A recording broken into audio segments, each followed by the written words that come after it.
Hello everyone, आज हम लोग बात करेंगे टॉट में एक बहुत ही most important topic that is battery, प्रहार और असॉल्ट, हमला।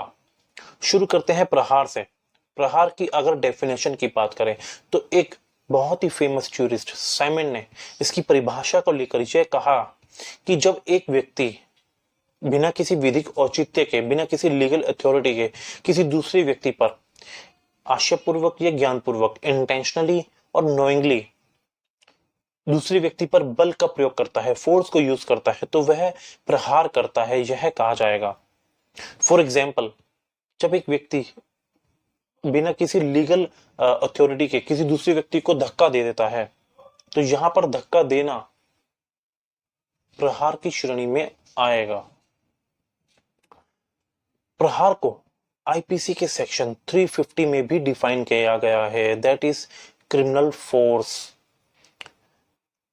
अब बात करते हैं इसके एसेंशियल एलिमेंट के बारे में। पहला एसेंशियल एलिमेंट, बल का प्रयोग किया जाना चाहिए। याद रखिएगा, बल प्रयोग चाहे कम किया गया हो या चाहे ज्यादा किया गया हो, लेकिन जैसे ही कोई व्यक्ति किसी व्यक्ति पर बल प्रयोग करता है तो वो प्रहार की श्रेणी में आ जाता है। और याद रखिएगा, जिसके ऊपर बल प्रयोग किया गया है उसे शारीरिक क्षति कारित होनी आवश्यक नहीं है।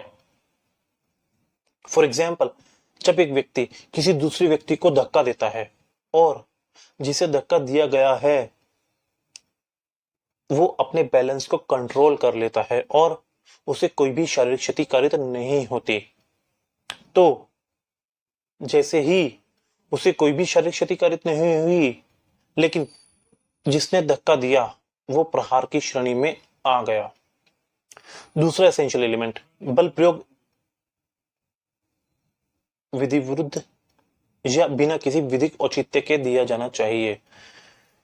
फॉर एग्जाम्पल, दो दोस्त दोस्ती में एक दूसरे का हाथ पकड़कर एक दूसरे को अपनी ओर खींचते हैं। यहां पर दोस्ती में जब दो व्यक्ति एक दूसरे का हाथ पकड़ खींचते हैं तो उनका कोई भी इलीगल ऑब्जेक्ट नहीं होता, तो वो व्यक्ति, यह नहीं कहा जाएगा कि वो प्रहार की श्रेणी में आएंगे। अब बात करते हैं असॉल्ट के बारे में, हमले के बारे में।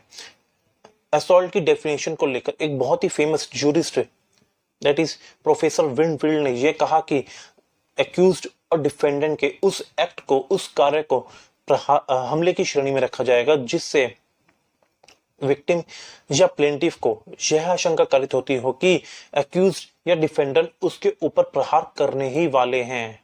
याद रखिएगा, करने ही वाले हैं, अभी किया नहीं है। फॉर एग्जाम्पल, एक व्यक्ति दूर से खड़ा होकर एक पत्थर किसी दूसरे व्यक्ति को दिखाता है और जिसे पत्थर दिखाया जा रहा है उसके मन में यह आशंका कारित है कि वह व्यक्ति उसके ऊपर पत्थर को फेंक भी सकता है, लेकिन सिर्फ पत्थर को दिखाया जाना हमले की श्रेणी में आ जाता है। लेकिन यदि वो व्यक्ति पत्थर को फेंक देता है तो यहां यह कहा जाएगा कि वो व्यक्ति प्रहार की डेफिनेशन में आएगा। हमले को आईपीसी के सेक्शन 351 में भी डिफाइन किया गया है। अब बात करते हैं असॉल्ट के, हमले के कुछ आवश्यक तत्वों के बारे में। पहला आवश्यक तत्व, बल प्रयोग की धमकी या प्रयत्न किया जाना चाहिए।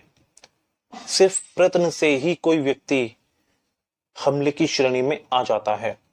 दूसरा, प्लेंटिफ या विक्टिम के मन में यह आशंका होनी चाहिए कि जो व्यक्ति बल का प्रयोग या धमकी दे रहा है वो उसके ऊपर प्रहार करने ही वाला है।